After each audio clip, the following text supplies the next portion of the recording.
coffee with massively huge chopsticks using big chopstick energy in the vortex method, the only true way to optimize the taste of your coffee.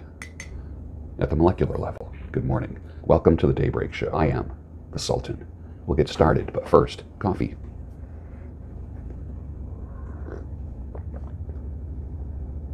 Nice, very caramel-ish.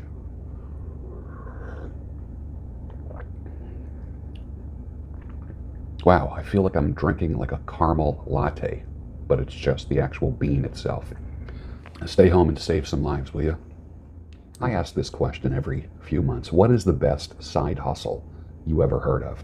The best cash-paying little side job that you ever heard of?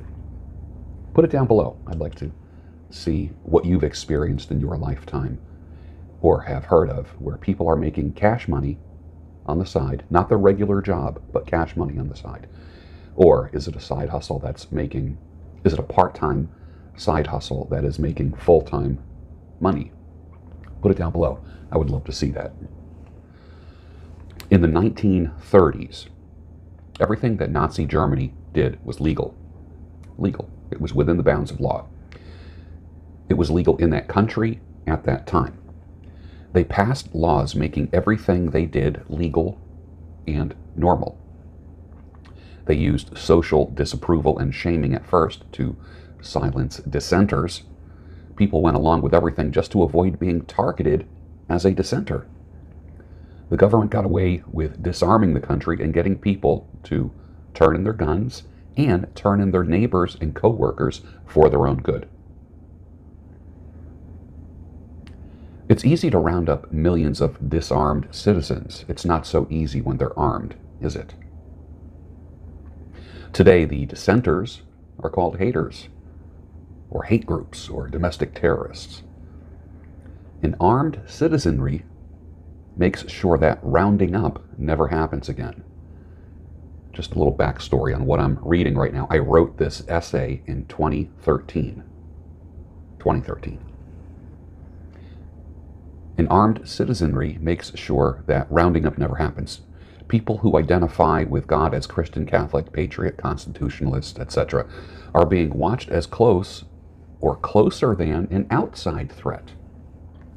There are leftists in government that think you, as an American Christian, are more dangerous than communist China, communist Russia, other countries that are super extreme. They think you are more dangerous. And what are you guilty of? Thought crimes, belief crimes. Never in history has this country ever been this divided on beliefs and thoughts. It's not a war to literally free people physically, but of their beliefs. They want to free you. They want to liberate you from your destructive, oppressive beliefs about traditional marriage, sexuality, when life begins, equality of rewards when there's no work involved, the silencing of traditional religion. Never in all my life have I been despised by a neighbor because of a political belief and who I vote for. But that literally is happening today. We have leftists putting lawn signs on their front yard, on their yard, saying, hate doesn't have a home here. I guess if you don't have that sign on your front yard, hate lives in your house, right? Okay.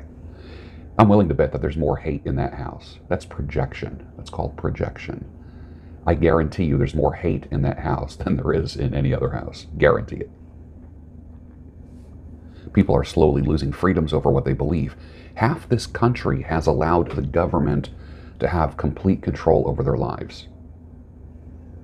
They gain that control through little treats, things called entitlements, and most sit back afraid to take action against this enslaving government. They give to some, but take away from others. The government is a cruel master that doesn't allow you to leave this way of life. The ruse is that it's more compassionate and caring when the exact opposite is true. You are being used and exploited and extorted. The makers work for the takers who voted for the powers that be, This government can't find two boys blowing up a marathon, but they can find tens of thousands of evangelical and conservatives and harass them through the IRS. Media won't report on it the same way the media won't report on what was really happening in Germany in the 1930s.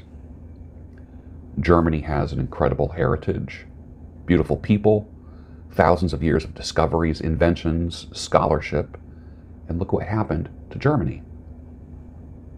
They became sheep. They were afraid to disagree with the government that just merely changed laws to allow themselves to do what they did.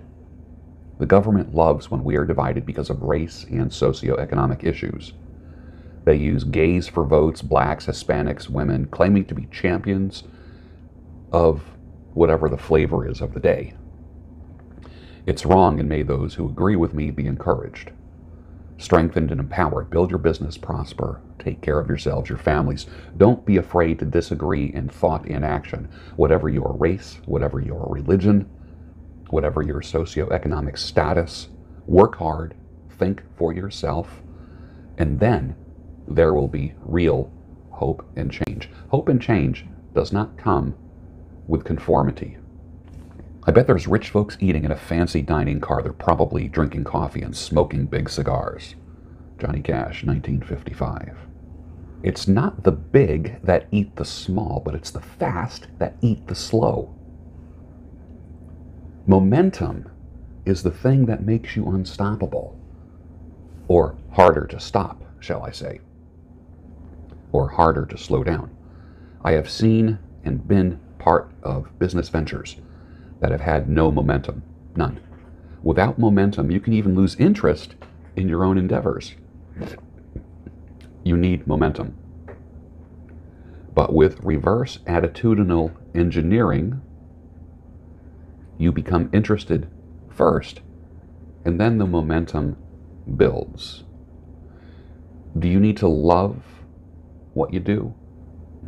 I say no. I say do what makes money and the money will follow. But you need to be interested in it. You need to be consumed by it. That creates momentum.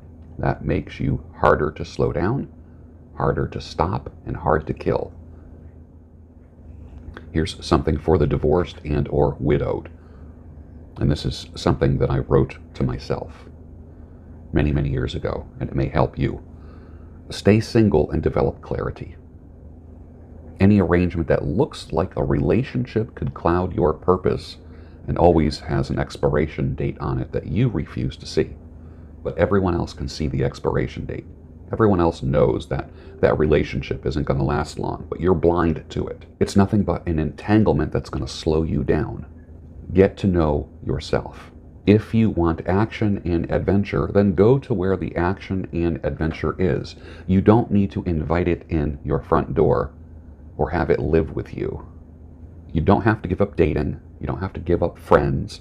You don't have to give up companionship. That keeps you socially balanced. The minute you dive into a relationship, if you are divorced or widowed, you start to get entangled and you start to lose yourself. And your number one task is to get yourself back, not lose yourself again in something. Be comfortable with your own company. Only entertain assets, never entertain liabilities in your life. Only bring things in your life that will add to you, not take away from you, or a thing that is a liability. Never buy a sinking ship, or never partner with a sinking ship. When you do that, it's a seed of trouble that becomes a tree, and then that tree bears fruit, trouble fruit. It might not happen right away, but eventually it will. Learn to trust yourself, to be by yourself, and monitor your addiction to disappointment. I said this a couple months ago. There was a video that was released of many years ago of Julian Assange in Reykjavik, Iceland, dancing to Ultravox, where he just didn't give a crap. And I loved it. And I've been saying, live life like Julian Assange dances. And with that, finish your coffee. And I'll see you tomorrow on the Daybreak Show, your home of sanity, clarity, and reason.